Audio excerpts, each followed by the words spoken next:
You're going to collapse timelines if you do that, and you are going to start living your future now. If you believe in something to be true, that is actually what will be true for you. I literally had $9.63 in my bank account. I decided that was not going to be my reality. This reminds me so much of like my own journey too, of just like, I have no idea how I'm going to be a millionaire, but I know that I'm going to do it. Everyone that you meet that has done something really crazy, wild, big, amazing, at some point they had that delusional belief in themselves, even when they didn't have the proof. That craving that our soul has to live a different life, that's actually because it's what we're meant for. No one has ever had a perfect day. So take that out of the equation. It's about the bounce back rate. That is just a recipe for success. Once you achieve that dream life, not everything is going to be perfect. That was a big wake-up call for me. When I was younger, I was like, wow, when I achieve that life, everything's going to be perfect. No, definitely not.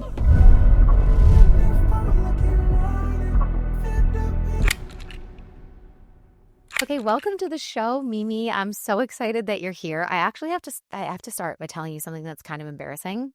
So back in, it was probably 2019, I think. I'm pretty sure that I sent a pitch to be featured on your podcast. I think I was like I know. I was in my manifestation era of like anything's possible, like shooting for the stars. But this was like very early stages of my career in the personal development space. I didn't have my own podcast at the time. None of that was really happening. I had barely like served clients at the time, but I was shooting my shot, and I was sending pitches to like all these shows that I was like, I can be on this show. Like I saw the vision for myself, Yes.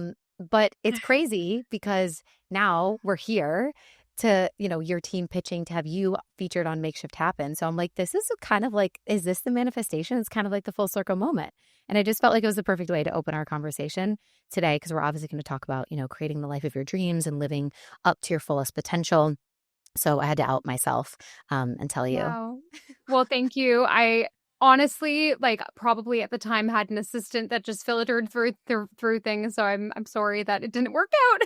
And now my podcast, I was just telling you, like, I've just completely kind of set it aside. But that's really a cool full circle moment. And that's really, I feel like the world is so small. We were going to meet at some point. Yeah, for sure. I know. And it's like all those, I think this is something that's can be relatable for anyone listening. It's like you put yourself out there, and it's not always going to be your time. And like, you have to be willing to face a lot of those like no's and stuff, so that you can get to your yeses. So it's just a very cool moment. But welcome to the show, Mimi. I'm sure my audience is really excited that you're here. We are going to get into so much when it comes to manifestation, money, love, personal transformation, all of that.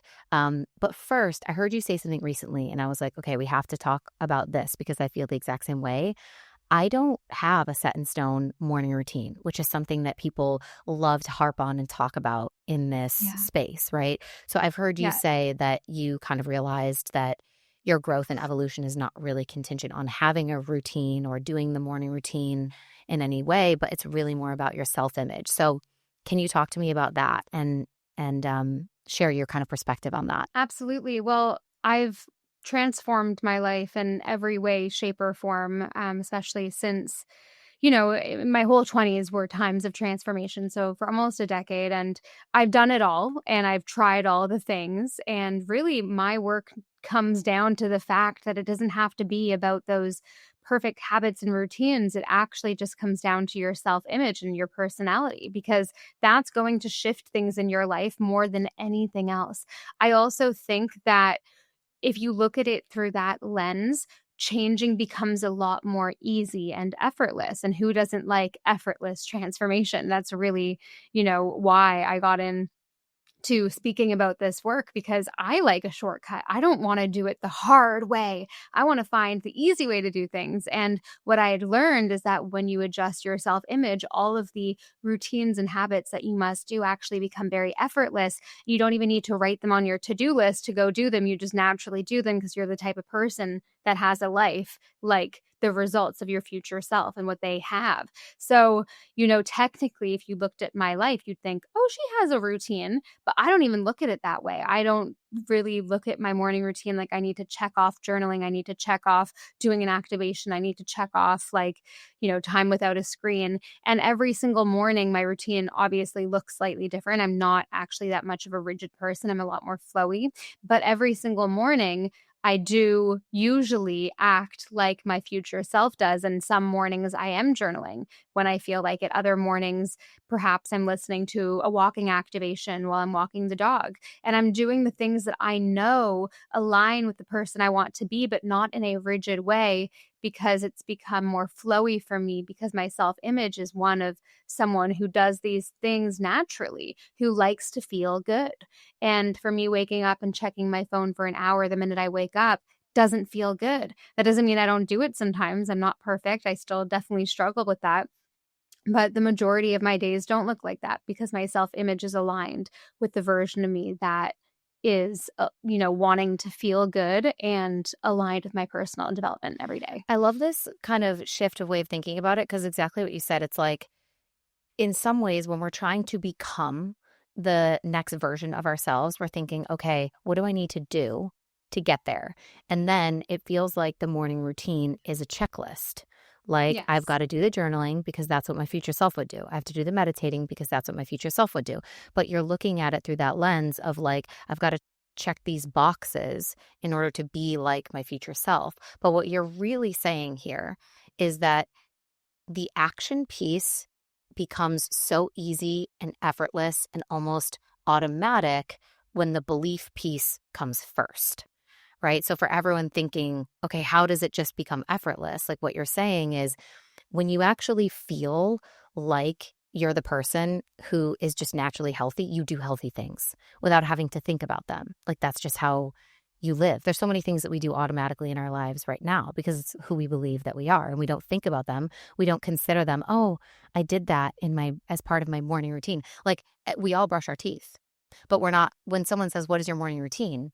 You don't go, "Well, it's brushing my teeth." Like, it's Yeah. not normally something that we categorize in the morning routine It's just what you box. It's do. just what you do. So Yeah. that's exactly like what you're saying here is doing the activations on your walk, or the journaling, or going to get a workout in, or whatever it is that you do. It'll look a little bit different every day, but it doesn't even feel like a morning routine because it's not, as like brushing your teeth. It's just who you The are. intention Yeah, the intention behind it is different. I'm not doing it because I have it to check off my list. I'm doing it because I deeply feel like in that moment, journaling is something that will help me feel clarity on a situation that's been on my mind, or doing a walking activation will make me feel more alive and in tune with this like energy and motivation that I want to feel that day.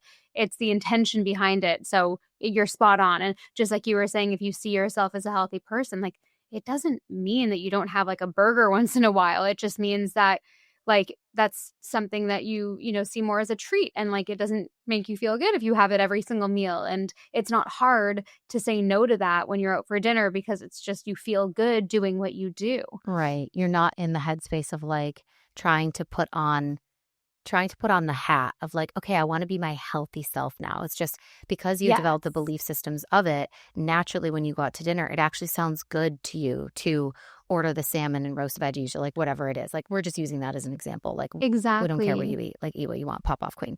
But you know what I mean? It's like that, changing the belief system. So we'll get into talking about that. But I'm curious, everyone's going to go, okay, well, how do I do that now? Right. So like, if right now I'm approaching becoming my next level self through this checklist of actions of what I think that I need to do, because I'm assuming my future self will be doing those things.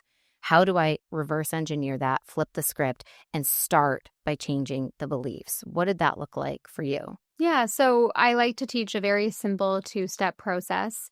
The first step is clarity. You must first get crystal clear on who your future self is and what it feels like to be her. And then step two is becoming. You must be her now in everyday moments. And that ties into my company activations, because activations are motivational visualization based audios, different to meditation, that you listen to with your eyes open in everyday moments. And they're specifically designed to help you be her now, be your future self now. They instruct your mind and body to step into the energy of your future self. So really, when you simplify transformation down into 2 steps, this is what it is. Step 1 is clarity. And it's not, you don't need to know exactly what the flooring looks in your future self's Malibu beach home. Like, that's not the clarity I'm telling you to focus on. For me, the clarity is getting crystal clear on the frequency of your future self, what it feels like to be her. So, what does it feel like in your body to be your future self? I'll tell you, for me, it's this feeling of just confidence and abundance, and everything is happening for me, to me, exactly as it should, for the right reasons. This faith. I also like to feel awe, just this, awe for the world, awe for the beauty of being alive. My future self is deeply abundant in every way, shape, or form. Her relationships are beautiful and unlimited. Her, relationship with herself is also just, incredible. Her finances, when you think of financial wealth, it's unlimited. And it's just this feeling of unlimitedness for me. And for me, my future self frequency, it's this very specific feeling. But when you understand that future self frequency, I call it, then memorize it. And then you can just tune into it, snap into it, step into it in these everyday moments. And the reason why it's so important to be in this state in everyday moments, in these, typically mundane moments of your day that you experience every day without thinking about it, like brushing your teeth in the morning, like unloading the dishwasher, like, working, getting on public transport to get to your job, or commuting, whatever it is, those everyday moments, the magic in becoming your future self in those everyday moments is that you start to utilize classical conditioning. We've all heard of the Pavlov's dog theory. Pavlov rings the bell, the dog salivates. You're essentially doing the exact same thing when you listen to activations in these everyday moments. If you listen to an activation every morning when you walk the dog for 15 minutes, soon enough, you won't even need the activation to feel unlimited, inspired, motivated, confident. And really, that's the trick to success. So number 1 is clarity. It's more about how you feel. I like to teach visualizing with your body, not just your mind. I don't remember the last time I did a vision board. Sure, they're great and they're fun to do, but for me, it's all about the work that actually makes you feel something physically. And for me, seeing something visually doesn't help as much as feeling something and being in tune with my body. So number 1, clarity. Number 2 is becoming. Be her now. Be your future self now, no matter where you are, no matter what you're doing, even people listening to this podcast, whatever you're doing right now, just step into the energy. How would your future self hold herself? How would she, move? What's her posture like?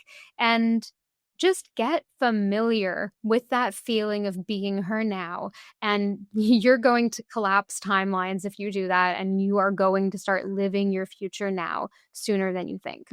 I love this so much because I personally love activations. I've been creating them for years for my clients because I love visualizing the future, but it really just hits for me so much better when it has that kind of like cinematic, like perfectly curated music on a track as well.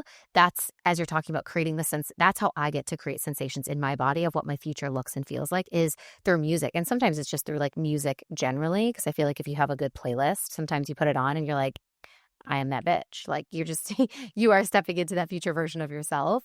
But one of my favorite activations that I give to my clients often is like, it's called Remember Who the Fuck You Are. And that's what I love about your app, because it carries like a similar frequency where they're not meditations, but it's more like energizing. It's motivating. It gives you that kind of expansive, like I can do anything, like I could be anything. I'm already her type energy. I'm curious how you've used, now that you offer this to the world in such a beautiful way, how before that you really used activations to change your life personally. And I know there's a specific story of like using activations to manifest your book deal, which I think is so cool because the book is obviously coming out soon. But would you be able to tell us that story of how you used activations to manifest the deal with the book? Yeah, well, I've kind of used it to create my whole life, and I created this type of audio back in 2017. I was really into personal development, and I couldn't find an audio that like stuck with me. I was trying to meditate, and I didn't understand how that would help me reach my goals. I was in a time in my life where I wanted to really move in a very, energized way towards my goals. I wasn't interested in just calming my mind. And yeah, so I found myself just like listening to Tony Robbins seminars on YouTube, or like, I just like that I couldn't find an audio. And at the time I didn't realize it, but I had created the first activation. And I took out the voice memos app on my phone just very intuitively. I was in my like 150 square foot apartment, and I had written down a visualization that I wanted to remember very deeply, because I knew the science behind visualization. I understood the science behind all of it. I was doing a lot of research on that at the time.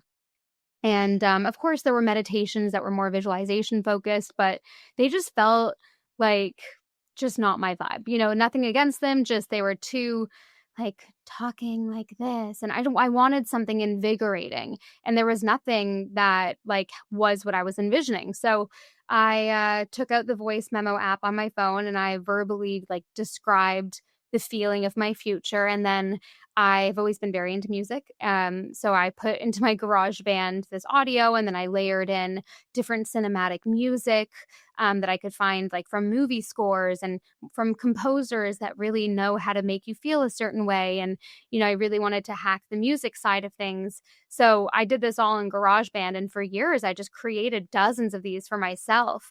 I noticed that I'd make one and put all this effort into making one, and like listen to it on repeat, just like you'd listen to a song that you love on repeat for like 2-3 days. And then I'd get really bored of it. And then I'd make another, and I would spend so much time doing this. And then about 4 years ago, I launched my platform, and I didn't really know what to call these audios. And at first I called them meditations because I didn't know what to call them. And like, there wasn't a word for it. And I developed, active activation or meditations, I called them. I was one of the first to ever do a walking meditation. We actually kind of developed that first, 4 years ago. Before now, they're kind of trendy amongst other platforms. But, and then I created legs up wall meditations, and, all these different categories, getting ready in the morning, all these different, kind of, again, very open-eyed in mundane moment types of audios. And then about 2.5 years, 3 years ago, um, I do a lot of research projects in my company where we talk to our users. And from the beginning, I was like, I don't want to call these meditations. I don't know what else to call them.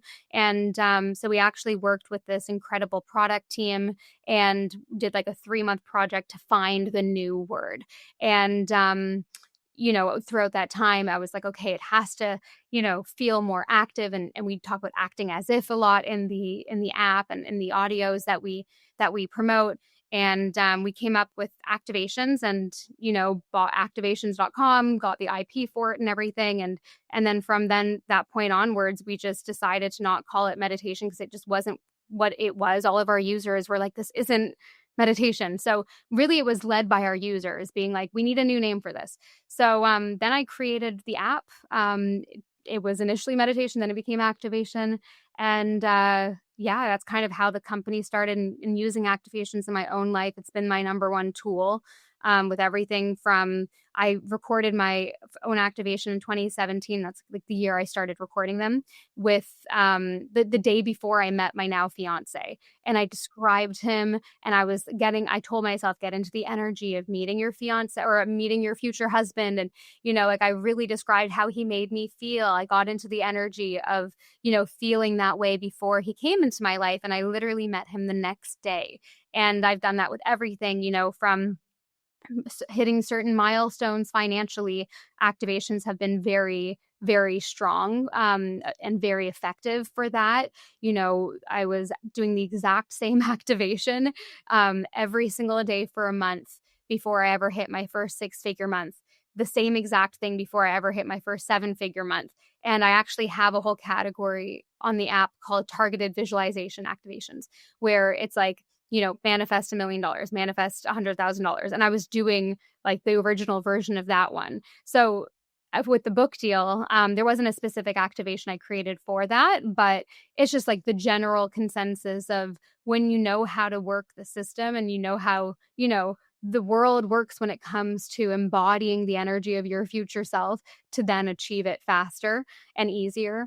You just kind of start seeing those results happen. And the book deal was, another thing I didn't realize that, I would get a book deal this big so quickly and so easily, because it's not like I have millions of followers, but I really just had faith, and I stepped into the energy of that Mimi, and I did an activation in the morning before doing the big meeting at Hay House, and it worked out that way. So the story of kind of how it all came to be is just very organic, and I like to share it because it just shows that, like, you know I at that time, like, I was on to something, and the more that we all lean into what our intuition is telling us to do, I think the more successful we'll all be.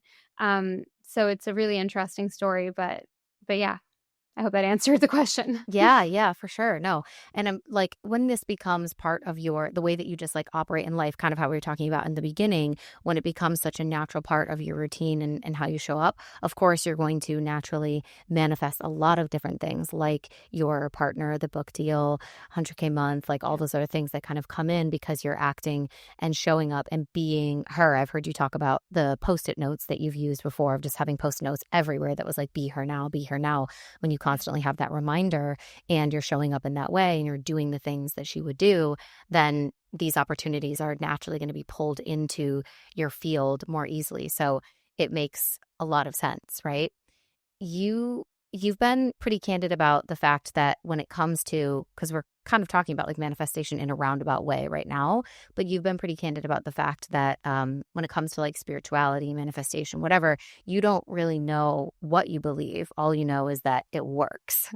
So can you explain your perspective on that for anyone who maybe is feeling like they're not getting the results that they want in their life because they don't feel 100% aligned with one belief system or another? Or they feel like they have to, believe in a certain God or like be all in on the manifestation or spirituality or X rituals. Like, and maybe that's why they're not creating those results. As someone myself also who loves to live in the gray, like, that's what I always say. Like, there's black and there's white, but like, I'm always in the gray, baby. And like everything, I think the extreme ends of anything is probably not the place where I really want to be. But yeah, I just love to hear your perspective on that of not needing to know exactly what everything means or like what the 100% truth is or the belief system in order for it to still work. Yeah, and I agree with you. I'm also the type of person that is just very open to many different modalities. I think when shut off to other potentials, you might limit yourself and your growth. So there is a quote that I say, and it's, no matter kind of which lens you look through, this works. So whether you're, a scientist would call it psychology or the placebo effect. A Christian might call it prayer. A spiritualist will call it manifestation or the law of attraction. And oh wait, no, the placebo effect was the atheist. The atheist would call it the placebo effect. The scientist would call it, psychology or the RAS, the reticular activating system in your mind, or self-image psychology. Like literally, if you ask any belief system, there is proof that this works. So whether it is, you tricking your mind that you're already this person, therefore you're going to start seeing opportunities that person would have seen, which is the RAS, the reticular activating system in your mind. It's a filtration system that essentially decides what you consciously notice or not. This is, like science, it's true. It's a mechanism in your brain. And, an atheist could call it the placebo effect. And that's also something very well studied, that, what you believe to be true actually happens. And then obviously spiritualists, manifestation and, the law of attraction, like we all, I'm very much so, I believe in that as well. But then there's also quantum physics a lot of those theories can explain a lot of what's happening here. There is proof to show that like particles attract like particles, and there is energy around us. There are biofields around our bodies that scientists have measured. That's really crazy. We can't see a lot of the things, that are going on. And at the end of the day, it's like, what belief would best serve you is the question that you should ask yourself. Because if you want to be pessimistic and believe that you have no control over what happens to you in your life, and there is no greater force that it will support you when you are working towards something, then sure, that's what you will create in your life. Whatever you believe is true, Right, but, actually. like, This is beyond that. is that helping you, or is it just making your life harder by believing that? It's you're manifesting it if you believe it. I actually believe in the power of belief so deeply that if you believe in something to be true, that is actually what will be true for you. Yeah, So why don't you believe in a reality that you want yeah, that you want to experience? I like to feel like I'm 100% responsible for my life, and if I want to go live a crazy existence that not many people can achieve, then I would love to be able to do that and feel like I'm able to. So it's just served me. This belief system has served me. This work has served me. And there's a lot that can explain why it is accurate, whether you look at religion, whether you look at, spirituality, whether you look at, science and quantum physics, or atheism and the placebo effect. I love this because I feel the exact same way. It's just like I always say, it doesn't matter what you believe, it matters that you believe, and that the thing that you believe is actually making your life better, not making your life harder. So if we get to choose, if it's all made up anyways, or if no one knows the truth, like who really knows like what the afterlife is or what's going to happen when we die, if we want to get super like, existential. But it's like if no one knows anyway and we just get to choose, then why not choose something that makes your existence on earth while you're here better? Like you said, why not Yeah. pluck out of the sky and choose the belief that's going to make you actually be able to take more risks, to show up as a better version of yourself, to create these unrealistic results, as you say, in your life. So I love that because I so align with that as well. I think, in this process of becoming that next version of ourselves, our future selves, in the growth of doing that, of becoming our future self, there's also a lot of unbecoming. There's a lot of like shedding and letting go of who we used to be. And I know that you have a story around that as well of you weren't always this person, right? Like in your early teens and 20s, like same as me, party girl, doing all these different things, but it's like we had to unbecome that first. Can you take us back to like that season and just for our listeners to also have context to like it wasn't like you just started as always having this life or like being this public persona, having all the followers or the successful business or any of that. Yeah, for sure. I definitely would love to share a bit more about this because it does, it matters. A lot of people could look at my life now and think, oh, like she just was born into wealth and it's probably daddy's money. And, It's always that. That's always the comment. oh, little do they know it's the other way around. Anyway, it's, yeah, I love my family, but I definitely grew up in a very unstable financial environment. And I share about it a bit more in my book because obviously it's not my thing to share in depth. But the reality is that my parents are artists and we grew up with money being a constant issue. It was the only thing they'd fight about growing up. If I was going to go to summer camp, like my grandparents had to help out because they had a little bit of money. But I always felt like, my immediate family, it's like we were on the outside looking in. Like a lot of people around us had, comfortable lives, but we didn't. And there was just a lot of insecurity about money growing up. So that's, I think, the initial thing that motivated me to try to make my own wealth because I didn't feel safe. And I had gone through quite a difficult time quite young. It started very young. It was like my preteens until I was around 2021. I went through a very dark time and was doing a ton of drugs and started this all very young and had gone through some really difficult personal things, even was doing self-harm, had a severe eating disorder, and like just really was not at all the person that I truly am. And I think you alluded to this before, but something I say often is, this work is about unbecoming. It's about shedding the layers of what you're not. It's not about becoming this thing that you've never been. I deeply believe, and maybe this is a bit more spiritual, but I think deep down, that craving that our soul has to live a different life, that's actually because it's what we're meant for. And yeah, so I healed myself and all of the shit that I had gone through. And that's really what got me into personal development work. This was, a decade ago. And before it was deemed cool online to be into personal growth. So all the books I was reading were, with like old gray haired white guys on the cover with their thumbs up, like, read this book on success. And it's like, no one our age was like really into this kind of thing. It was really cringe, but I really got into it. And because it kind of saved me, to be honest with you. And I'd struggled with myself a lot and I tried things like therapies, but nothing really worked for me. I knew I had to kind of just do it myself for some reason, and everyone's different, but that's just what happened for me.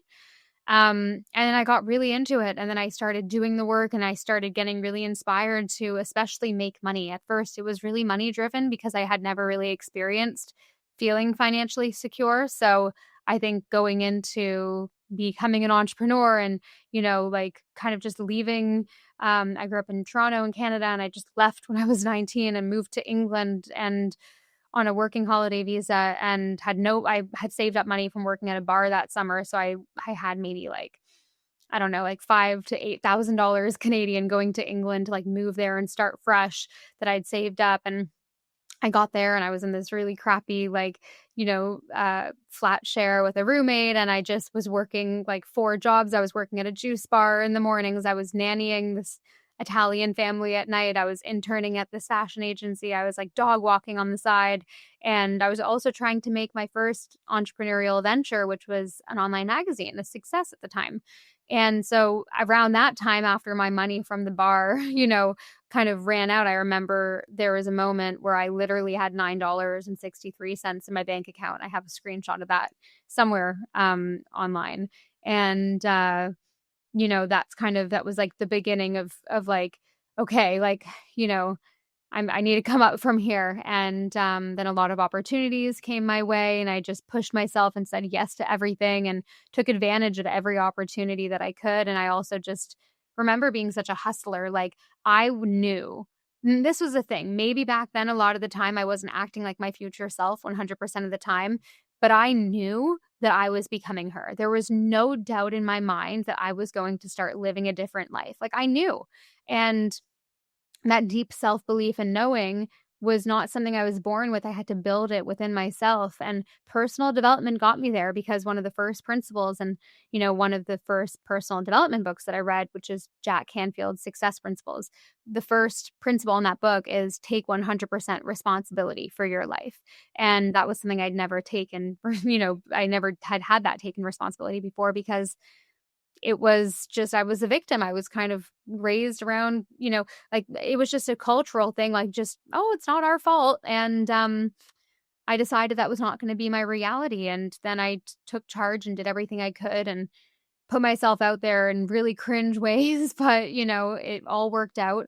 And it's been worth it for sure. Yeah, this reminds me so much of like my own journey too, because when I was 21, I moved to Spain and it was similar. Like I saved up a bunch of money nannying my last year in university. And then by the time I paid for like my visas and flights and everything and first month's like rent deposit on like a place to live there, I just got there and basically like had no money. And I was working in the schools teaching English, like not making very much money. And then I was also doing like private classes on the side. And I was also interning for someone like unpaid. Like I was doing all the jobs, I was doing all the things while also then trying to start my own kind of like thing online. So it's funny how there's, sometimes there's just these like parallels with the journey that it takes to get there. And I also remember, speaking of like old white guys and books that really changed your life, like I remember vividly reading the book Secrets of the Millionaire Mind by T. Harv Eker and having a similar feeling of just like, I have no idea how I'm going to be a millionaire, but I know that I'm going to do it. Like, I just know that I'm going to do it. And I think like, what is that? Do you know what I mean? Like, what is that? What is that self-belief? Because I just believe that it's such an ingredient in the success formula. Like everyone that you meet that has done something really crazy, wild, big, amazing, like at some point they had that delusional belief in themselves, even when they didn't have the proof. Like even when it wasn't like, oh, this is all going well and I have these connections, so it makes sense. Like I'm probably going to get there. It was like, no, they've had some sort of story where they didn't have the plan, they didn't have the path, but they believed and they felt within themselves that that outcome was possible. You said that you cultivated that through doing self-development work, but just from your perspective, like, what do you think that is? Can people create that? Can it be taught? Yes, and I know exactly what it is. It can absolutely be taught. It's just the simple understanding that you can create whatever life you desire. The people that don't actually deep down believe they have the potential to create the life they desire will never take the steps necessary to get there because it's a risk. They don't know if they're going to get there or not. But once you understand that anything you want can become a reality and that the world is unlimited, your potential is unlimited, that's the moment that you become that version of you before it happens. And that feeling of potential is really the feeling that's inspired me most over the past decade of doing my own transformation, building my business, helping tens and tens of thousands of other women transform. The activations that I've created, that like they are infused with that feeling. They are infused with potential. And I think that feeling is the most special feeling. It's magical. And we've all felt it in little blips of time. And listening to an activation, I like to compare it to, like if you're in the back seat of a car and there's a song playing on the radio and the windows down, you're kind of just like, what if? Like, I don't know, you kind of feel like you're in your own movie and you're just getting that feeling of like, that is honestly what for me activations feel like. And it's all about actually acknowledging that anything you want can happen. And when you actually understand that fact, that is a fact in my vocabulary. When you understand that fact, then of course you're going to do it because you know Mhm. it's possible. Mhm. Mhm. Yeah, I think like what I'm really taking from that is like identifying when you start to identify as the creator of your reality, then things become possible for you rather than feeling like you're just in this system of life just happens in this way, or I'm a victim of my circumstances, or because this or that happened, like this is just what I get now, or this was the hand that I was dealt. And to go back to what you said from that book, that was like the very, first principle of like taking 100% responsibility for your life. Like when you do that, you go, "Oh, I can actually control this video game." Like what I choose Mhm. to like think and believe and how I make myself feel on a regular basis, which we can manipulate through things like activations. Like, oh, that gets to like start to create the external reality that's like showing up around me. Like, okay, cool. So then you actually get to use it to your advantage, which is Yeah. awesome. So identifying as like the creator of your reality is huge. I know like when I made that shift for myself, so much started to change in my life too, of just being like, wait, I'm like the epicenter. Like I'm the thing. Everything else that I'm experiencing ripples out from me, from my thoughts, from my beliefs, from how I feel often. Okay, well, like I can change that, right? How can I manipulate that? Okay, cool. Like so it puts you in the seat of control, which feel everybody loves control. So it feels really good to know that you have the power to be the creator of your reality in that way. But I kind of want to circle back to talking this conversation about money because you mentioned in your journey, you grew up, your parents were artists, and you've gone from that point of having $9.63 in your bank account to now, creating multi-million-dollar business, all these things. When you were younger, like, and your parents would say things like, "Rich people aren't happy." How did you start to shift that narrative around money? And was there a moment where you realized like, okay, I've finally done it? Like, was there, because sometimes, you're just like moving through life and then you realize like, I'm a different human. Like it happens so like gradually, like along the way that sometimes you don't notice it. At least that's been my experience. And there'll be something that happens where you just wake up one day and you're like, oh my God, like I literally am a different person because I would have dealt with this scenario so differently, or I would have thought of this so differently, or this would have triggered me and like I have no feeling around it anymore.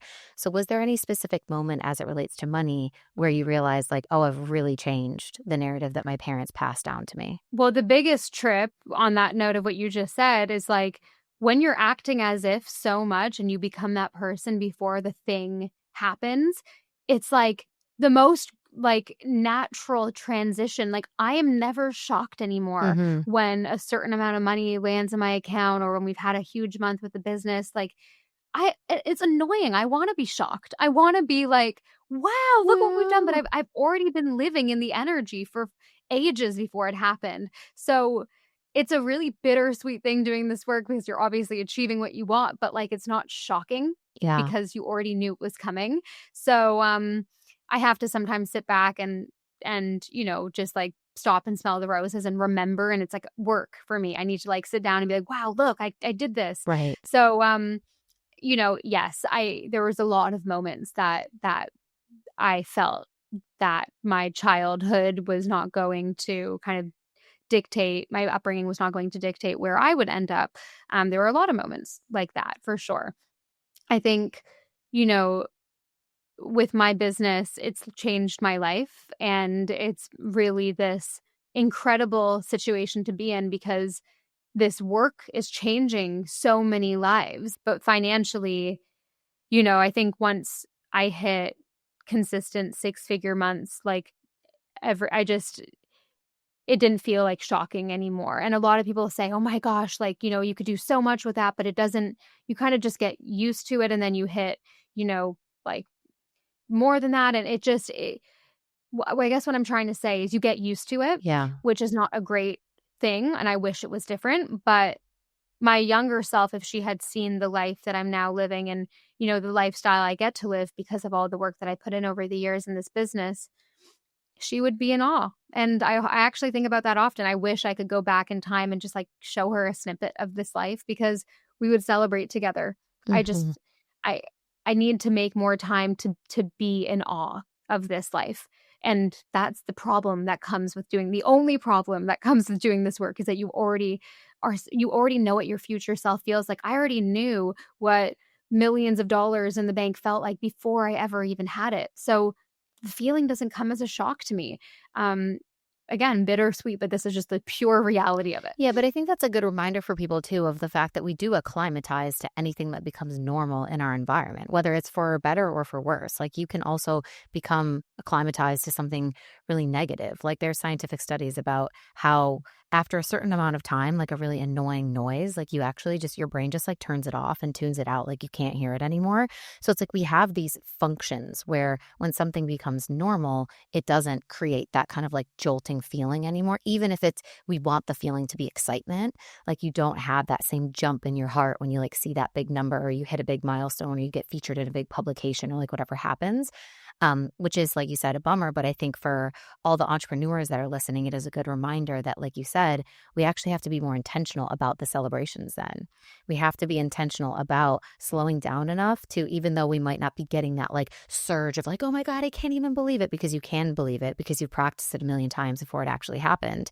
But to still savor those moments and actually be really proud of yourself. And like you said, reflecting to that past version of you or your inner child who would just be like, over the moon about like what's in your current reality. Like that's also really special. Yeah, absolutely. And I also think it's a good thing feeling used to that feeling because energetically that means that that's your new set point Yes. and you're going to continue. It's actually concerning if I'm like, oh, this is so amazing and great. And Right. I'm thinking about it a lot because that means that it's actually not a default kind of set point energetically for me. So, now I have a default set point of monthly revenue for my business or income. And if it ever goes below that, it's like, this is uncomfortable. This is not right, fix it. Like we need to fix it because it's like this is so uncertain. And then at the same time, it can work the other way. I can honestly say I am not energetically aligned with $10 million months right now. That feels energetically like it's not aligned with me at the moment. I haven't actually started working on that number, but I should. Like I guess Like that's matter of a fact, number I I'm could going work. to create a new activation after this. Yeah, exactly. But I'm always wanting to continue growing and of course, but I that is definitely a set point I have not achieved yet. But there are other set points that I have that my now it will never go below that, and I'm very confident in that. So there's always going to be the next level, but it's also about understanding that you can also be very happy in the level that you're Mhm. in. Like right now, I've actually realized that I can continue growing my revenue, my income without working as intensely as I used to. This is like a new thing I'm trying to work on. I will say that over the past 3.5 years, just owning a startup and having a very specific type of business. It's been an incredible amount of work, but I will say it comes naturally to me because I have the self-image of someone who likes to work in this capacity. But I've now decided that in this next era of my life, I do want to live in a bit of a softer, more feminine way, and step into kind of a different way of living, because I will say, like, I do get stressed and a lot is on my shoulders and I don't really want to feel this way all the time anymore. So this is like a new reality that I'm carving out for myself, is continuing to grow my business double plus per year, but also, not necessarily working incredibly long hours to do that, hiring strategically, focusing on 10x opportunities only, so on and so forth. So that's kind of what I'm working on now. Yeah, so good. And I think there's so many women in my audience specifically that are also entering this phase of their entrepreneurial journeys and just like life in general, where they feel like marriage and babies or whatever is kind of like that next season for them. And maybe if they have been hustling for some time, they're like, I don't want to not continue to grow, but I also want to open myself now to the, like you said, identity of someone who's able to grow with more ease, with more spaciousness. And because you've worked so hard already and kind of laid those foundations, that is obviously going to be possible for you, but it all starts with belief anyways. So Yeah. like, that you can create that. If you created this, like you can definitely create that. Just like repeat the process, but for exactly what you want that outcome to be. But you mentioned something that I know my listeners will love, which is that idea that you were talking about of the set point, right? The energetic set point of what has become normal to you. And to your point, it's like, yes, it's a good thing that you don't feel so highly charged around these like big milestones, because it means that they truly are normalized within your body, within your nervous system. So like when it comes to raising your energetic minimum, let's say like I'm here, whatever that is, and I want to go up to this next level to make something bigger or better be my new energetic minimum, my new set point. Like you said, never go below that. Um, what do you think would be helpful for someone like that to start to raise their, obviously like doing all the work that we know to do, but I'm just curious if you ever intentionally were like, okay, I'm at, 50K months, but I want to be at 100K months. Was there anything that you specifically did intentionally to raise that set point? It is all about consistently changing your physical state to match the future self version of you that has that reality. So I know that sounds a little floaty, but just listen to this in a very simple way. How it feels to be making $100,000 is a different feeling in your body to how it feels making $50,000.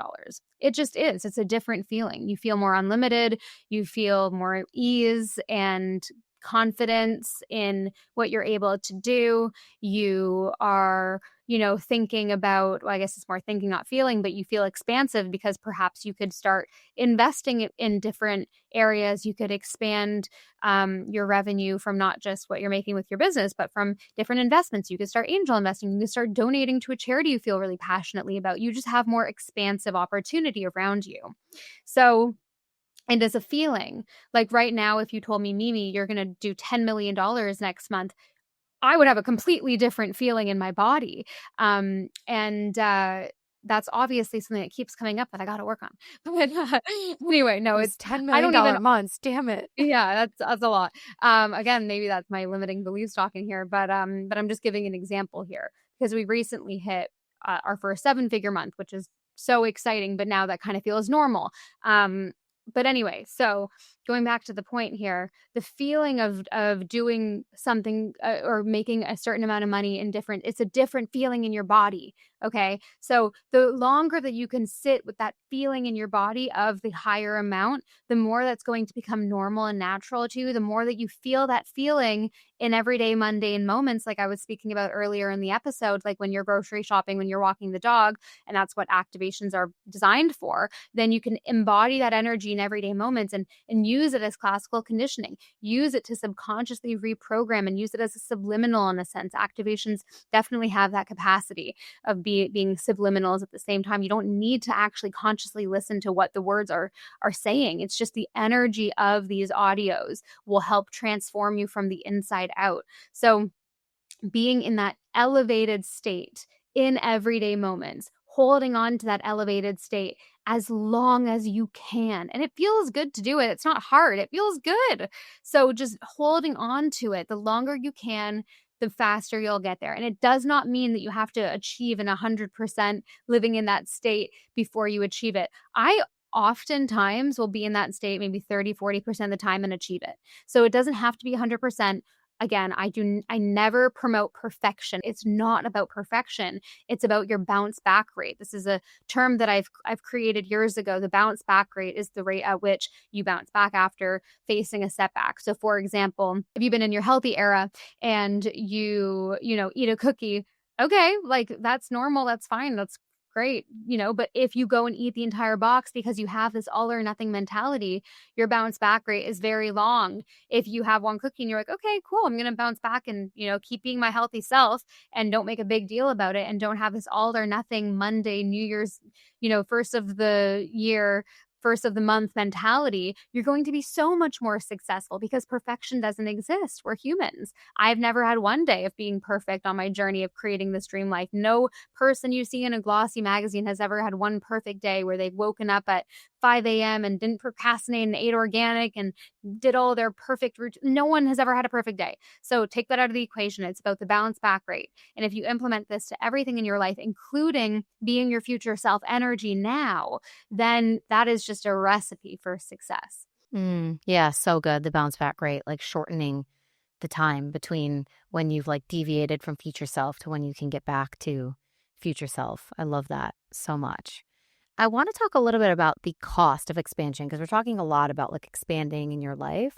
Yeah, And I think there's like a big fear that holds a lot of women back from becoming their future self faster, which is this idea that they're not going to get to take everyone in their life on that journey with them. And I've talked about this with a lot of my clients because they start to face this reality. The more that they grow and the more that they expand, the more abundant they become, the more their life changes, the more their standards rise, the harder it can be for people in their life to understand them or to be happy for them with what they're achieving or to relate to them. So I'm wondering if you've ever experienced any of these costs of expansion of like sometimes like people and like things in your life just become unaligned because of how much you're changing. 100%. And this whole, transformation of life is going to come with these types of costs. And it's not always going to be 100% this positive experience because people change and a lot of people like to be around people that make them feel better about themselves. Hey, including myself, like before I kind of started this journey, I remember feeling jealous of people and, probably avoiding them because it made me feel bad about myself. Back in the day, like I really can confidently say I have not done this in a long time because I feel very happy in my life. But, I would shit talk people and, it's just because I wasn't happy myself. And now on the other side of the coin, since I've created this incredible life for myself, I've definitely seen people kind of act in a similar way. And it hurts. And I definitely have had friendships fade and certain people in my life not be as close to me anymore. And I definitely think, especially with the business that I've created over the past 4 years, a lot of my focus, I moved to the Bahamas 5 years ago. I launched this company like 4 years ago. And I've also just been pretty isolated. Like, yes, I live with Ben, my fiance, and I, speak to people on the phone every day that don't live here. But I definitely isolated myself too, which like didn't help. And I realized last year that I really wanted to put more of a focus on creating new friendships here because I felt pretty lonely a lot of the time, to be totally honest. And I felt like all these areas of my life were so strong, but then I just didn't have like a super, super close best friend like I, had a lot in the past. And then I started putting more effort into other relationships that, and revived them. And that was definitely a big help. But yeah, to answer your question, 100%, there are costs and there are costs with everything, right? Mm-hmm. So it's navigating it when that time comes. And also just the acknowledgement that once you achieve that dream life, not everything is going to be perfect. That was a big wake up call for me. When I was younger, I was like, wow, when I achieve that life, everything Right. is going to be perfect. No Nope. problems. Definitely not, but it's better. I love getting 3 massages a week. I love getting whatever, like, I love this lifestyle, but it's not perfect. But, like, I'll deal with things all the time and I can't control certain things, and that's okay. I've realized it's actually not about controlling everything. And also on the other end of the coin, it's not about being completely helpless. When something happens to you, your response is 50% of the equation. The event plus your response equals the outcome. So it's not the, event equals the outcome. It's the event plus your response is 50% equals the outcome. So I realized that I actually have a lot to do with the things that happen to me in my life and how that translates into either growth or not. Yeah, and like you said, your response also when you feel that there's friendships fading or things that are falling away or these costs that you're experiencing to the Yeah. expansion, it's also like, how do you interpret that? And are you making it mean that you're doing something wrong or that it's such this negative part, or is it all just serving you for that next place that you're going? I think that Yeah. that is a huge piece of it too. One last thing that I'm curious about, kind of in a similar vein of this idea of, as we grow, things naturally really change in our lives and our relationships. Because I know I met my fiance when I was 21, and I think you met Ben also when you were quite young. Same. Okay, also when Yeah. you were 21.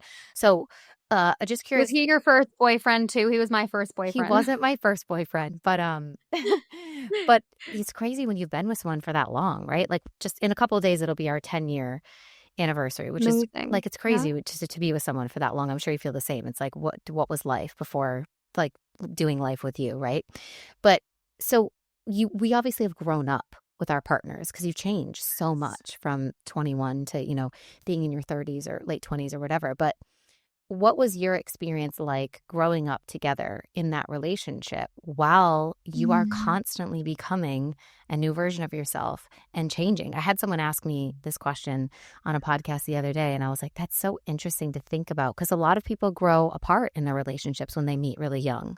So it's cool to like see someone else that also met their partner really young and it seems as if they've grown together. What do you think what was the formula in that? Why do you think that worked for you guys? So I think about this a lot, and there wasn't this one thing, this one formula. Like we kind of just naturally fell into this really great partnership Is he where we were also both someone that, like, really values growth and is also constantly changing? Like, does that in add a to it? different way to me. In Mm, a different way to me. Like he is not into he. I don't think he's ever read a self help book. He is very into growth in a very different way to me, and same he with is a my lot partner. more yeah, like, a lot more pragmatic, but yet, just he's the stable grounding force in my life. We were both completely different people, when we met 8 years ago, completely different people, and I'm very grateful that we grew in the same direction. Obviously, there have been years, or not years, but moments throughout the years where we've had ups and downs, and like we had to work really hard. Like we've done a lot of stuff together. Like we've done therapy, not two. We've actually only done like probably 8 sessions in total, but like for us, that was very impactful. And we speak a lot. We spend a lot of time together, and I honestly feel like it must be something about a soulmate situation Mm, because I feel like no matter what, we're going to continue kind of growing in that same direction. Of course, I can't tell the future, but I'm so grateful that we met at a time where we were both in a certain phase and we both encouraged each other to become better, a better version of ourselves. We both completely transformed, but the trick is to keep growing in the same direction. I don't think that's something you can force, though. From right. my experience, yes, you have to do the work in the relationship. If you can't figure out how to argue properly, that was like our issue. I get really emotional and I'm like, I need to talk about it now. He's like, give me the evening, let me sleep on this and we'll talk in the morning. I'm like, Literally. no, I'm like, "I we have can't to, why are you doing this to I'll be me? up all I night. can't sleep. Wake No, up. We're talking about this." yeah, no. So we definitely have like the biggest thing was like how we communicate and argue when we have disagreements.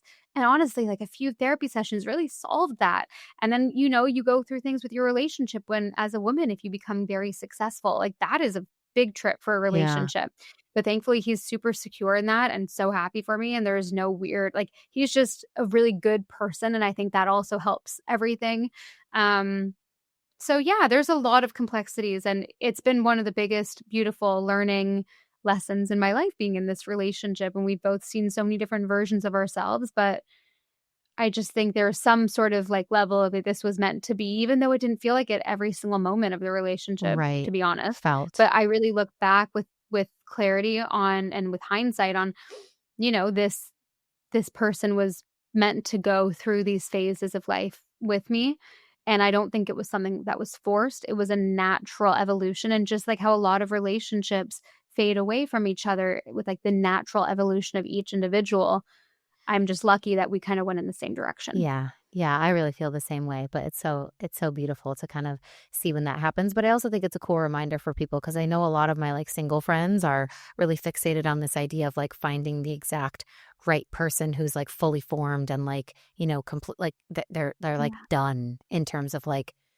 they're at the exact No, level of, yeah. like, growth, and I think for me, obviously, because I met my partner so young, I have to say for sure, being 31 now, I would Yeah. be looking for certain characteristics, whereas when I was 21, I was literally not even looking for a boyfriend when I found my partner. But Yeah. even so, it's like there is beauty in growing with each other and not needing your person to arrive to you perfectly packaged and, like, completely done. I think there's value in Yeah. in that too. Yeah, there's beauty in, like, going on that journey together, Yeah. absolutely. Yeah, that's actually a huge misconception. Yes, a great way to find your partner is, like, work on yourself and be your best self, but don't hold yourself back from putting yourself out there in that process because you very well may meet someone that is just ready to grow with you and be their best selves with you and inspire you as you inspire them. I did not meet Ben at the best time in my life, but I was working on myself. I had done an activation the day before thinking about him, but I had to deal with a lot of insecurity at that time too because I honestly didn't feel like I was deeply like good enough for him at the time. And I was confused as to why he wanted me to like I had to still had to work on a lot of self-worth stuff at the time. It's a whole other conversation in itself, the relationship stuff. Yeah, yeah. Oh my gosh. Well, I've loved this conversation. Thanks for coming on, Mimi, and sharing everything with all of us. For you guys listening, if you're curious about the activations and grabbing Mimi's app, we have a special offer for you guys. You can always try it risk-free for 14 days, but they've also been kind enough to give you guys a 60% off discount for your first year on the app, which is incredible. So we'll leave the link in the show notes below. There's no discount code needed or anything. You just click the link and you can access it through the website, just not on the App Store. So we'll leave that in the show notes for you guys. And also Mimi's book is coming out soon, which is incredible. So let everyone know where they can find you on social and where they can get the book. Yes, thank you, Sam, so much. I really appreciate it. Just to say thank you for, sharing that offer with your audience. We also have like a money back guarantee on the app, and it's totally risk-free with a 2-week trial because I just really believe that this is something that will change people's lives. It already has. So definitely try it out if you're listening, and make sure to go to the website, not the App Store, because App Store doesn't allow discounts. But just to go over my socials here, I am at Mimi Bouchard on Instagram. I have a podcast where I just do solo episodes once a week, and it's called Activate. And then my book, Activate Your Future Self with Hay House, is coming out in about a month, which is so exciting. So in April.